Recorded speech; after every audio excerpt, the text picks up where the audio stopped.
எல்லாருக்கும் வணக்கம். எல்லாம் எப்படி இருக்கீங்க? சரி, இப்போது இந்த ஜோ பவுல்ட்ரி ஃபார்மோட எக்ஸ்டென்ஷன் இது. நான் சொல்லியிருந்தேன் உங்களுக்கு, நம்ம வந்து ரீஒர்க் பண்ணணும் அப்படின்னு சொல்லி. இந்த மாதிரி மெஸ் வாங்கி இதை பண்ணிட்டோம், ரீஒர்க் பண்ணிட்டோம். ஆக்சுவலாக முன்னாடிலாம் இந்த மெஸ்ஸில் வந்து கட்டுக்கம்பி வச்சு தான் கட்டிக்கிட்டு இருப்போம். ரொம்ப பெயின்ஃபுல்லாக இருக்கும். இப்போ ஒரு புது ஐடியா, டேகை வாங்கி அப்படியே டைட் பண்ணியாச்சு. அது எங்கெங்கெல்லாம் எஸ்கேப் ஆகும், அதாவது பெரிய கோழிங்கள் வந்து இந்த ஓட்டைகளில், சைடு ஓட்டைகளில் எஸ்கேப் ஆகாது. நம்ம குஞ்சுகள் அதில் விட்டோம்னா கண்டிப்பாக அது எஸ்கேப் ஆகும். அது எதுக்கு நம்ம அப்படின்னு சொல்லிட்டு, இது வந்து கொட்டகையோட நார்த் சைடு அந்த சைடில் இதை கிட்டத்தட்ட ஒரு 12 அடி மெஸ்ஸை வச்சு அழகாக டேகை வச்சு ஃபுல்லாக கவர் பண்ணியாச்சு. அந்த கார்னர் இப்போ காமிக்கிறேன் பாருங்கள். அதை பாருங்கள், அந்த கார்னரில் எவ்வளோ பெரிய ஹோல், அதெல்லாம் வந்து அழகாக மெஸ்ஸை வச்சு கவர் பண்ணியாச்சு. இனிமேல் அது எஸ்கேப் ஆக வாய்ப்பே இல்லை.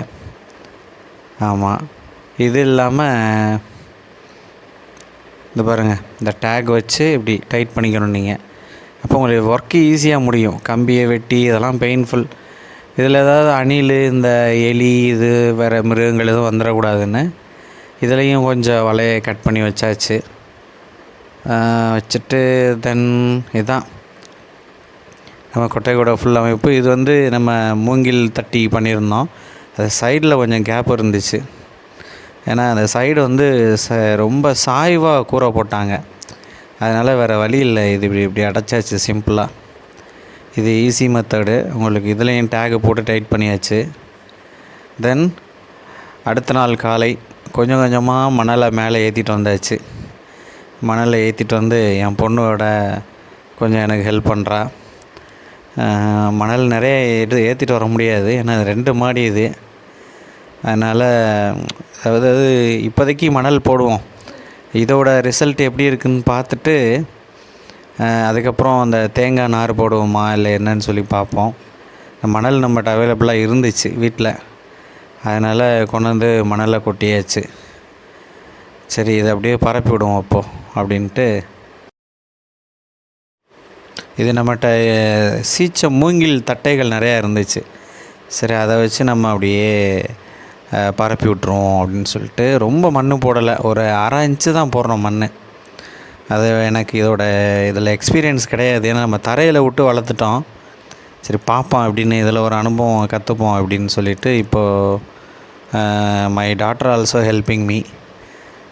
சரி, ஃபுல்லாக பரப்பியாச்சு, மணலை பரப்பியாச்சு. இன்னும் ஒரு 3 சாக்கு மணல் தேவைப்படுது. அதையும் எடுத்துகிட்டு வந்து அவ்வளோதான், முடிஞ்ச அளவுக்கு பரப்பியாச்சு. ஓகே, இதில் எக்ஸ்பீரியன்ஸ் இருக்கவங்க சொல்லுங்கள் எனக்கு, இதில் என்ன போட்டால் கொஞ்சம் லைஃப் வரும், ரொம்ப நாளைக்கு இதை டச் பண்ணாமல் இருக்கலாம் அப்படின்றவங்க சொல்லுங்கள். அடுத்த சட்டி மண் எடுத்து வந்தாச்சு, 2 சாக்கு மண். அதையும் கொட்டி நானே வீடியோ எடுக்கிற மாதிரி ஆயிடுச்சு. அதனால் சாக்கை வச்சுட்டு கேமராவை ஆன் பண்ணி தென் மறுபடியும் நம்மளே பண்ணுற மாதிரி ஆயிடுச்சு. ஓகே, இப்போது மணலை அள்ளி போட்டுட்டு அடுத்து நம்ம கோழிகள், சோனாலி கோழிகள் அடல்ட்டு வாங்கி வச்சுருக்கோம். அதை நம்ம வந்து இப்போ ரிலீஸ் பண்ண போகிறோம். அதையும் பாருங்கள், கோழிகள் எப்படி எத்தனைன்னு சொல்லிவிட்டு எவ்வளோ பண்ணுறோன்னு. நமக்கு வந்து இந்த கொட்டகைக்கே வந்து நிறைய செலவாயிடுச்சு இந்த மாதம். அதனால் கோழிகள் வந்து ஒரே 10 கோழிகள் தான் வாங்கியிருக்கேன். அதுவும் இப்போ தான் இந்த சோனாலி கோழிகள் வந்து தமிழ்நாட்டில் ஸ்ப்ரெட் ஆகிட்டுருக்கு. அதை அடல்ட்டை வாங்குறதுக்கு நான் ரொம்ப கஷ்டப்பட்டேன். எனக்கு இது அவ்வளோ சீக்கிரம் கிடைக்கல அடல்ட்டு.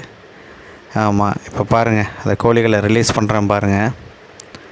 இதுதான் அந்த சோனாலி வெரைட்டி, எப்படி இருக்குதுன்னு பாருங்கள். இதுதான் இந்த கோழிகள் சொல்கிறாங்க, கிட்டத்தட்ட ஒரு வருஷத்துக்கு 240 வரையும் முட்டை போடும் அப்படின்றாங்க. அது மட்டும் இல்லை, இந்த கோழிகளை நான் இந்த இடத்துல இந்த கோழிகளை நான் ஒரு 150 கோழிகள் கூட வச்சுக்கலாம். நெக்ஸ்ட் மந்த்து கண்டிப்பாக நான் வாங்கி விடுவேன். அதையும் நான் உங்களுக்கு அப்டேட் பண்ணுறேன். இப்போது ஒரு 10 கோழிகள் இதில் வாங்கி விட்டுருக்கேன்.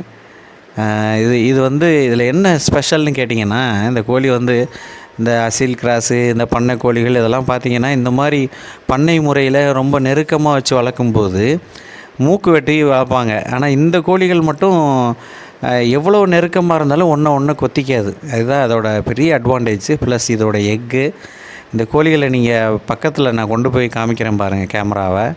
இது அப்படியே இது நாட்டுக்கோழிகள் தான். ஆனால் இது நம்ம நாட்டோட நாட்டுக்கோழி கிடையாது. இது வந்து என்ன சொல்கிறாங்கன்னா எகிப்தோட ஃபயோமிஸ் கோழிக்கும் ப்ளஸ் அமெரிக்காவோட ஒரு கோழின்னு சொல்கிறாங்க. சில பேர் பங்களாதேஷோட ஒரு கோழி அப்படின்றாங்க. இது ரெண்டும் மிக்ஸ் ஆகி வந்த ப்ரீடு தான் இந்த சோனாலி கோழி அப்படின்றாங்க. எனிவே இதோட இன்னொரு அட்வான்டேஜ் என்னன்னு கேட்டிங்கன்னா, அவ்வளோ சீக்கிரம் இதை நோய் தாக்காதுங்க. நம்ம நாட்டுக்கோழிகள் வந்து வெள்ளை கழிச்சல் வந்து உடனே சாகுது பாருங்கள். அதுக்காக இதுக்கு வந்து தடுப்பூசிலாம் போட வேணாமா ப்ரோ அப்படின்னு கேட்டிங்கன்னா, இல்லை, எந்த கோழியாக இருந்தாலும் மறந்துடாமல் தடுப்பூசி போடுங்க. தேங்க்ஸ் ஃபார் வாட்சிங். சேனலை சப்ஸ்கிரைப் பண்ணிக்கோங்க. இதோட அடுத்த வீடியோ வரும். இது இன்னும் 1 மாதத்தில் முட்டைக்கு ரெடி ஆயிரும். ஒரே மாதத்தில் முட்டை போட ஆரம்பிச்சிரும். இதோட எக் லேயிங் டியூரேஷன் கேட்டிங்கன்னா ஒரு 4.5 months இது ரெடி ஆயிரும் அப்படின்றாங்க. நிறைய பேர் இதை வளர்த்து இதில் பாருங்கள், அப்படியே இது நாட்டுக்கோழி தான். இது ஹைப்ரிட்லாம் கிடையாது. இது நாட்டுக்கோழியிலே கிராஸு. அதை பாருங்கள், நம்ம ஊர் நாட்டுக்கோழியும் இதையும் வந்து நம்ம வந்து ஒப்பிட்டு பார்க்கும்போது ஒரே மாதிரி இருக்கும். தேங்க்யூ. தேங்க்ஸ் ஃபார் வாட்சிங்.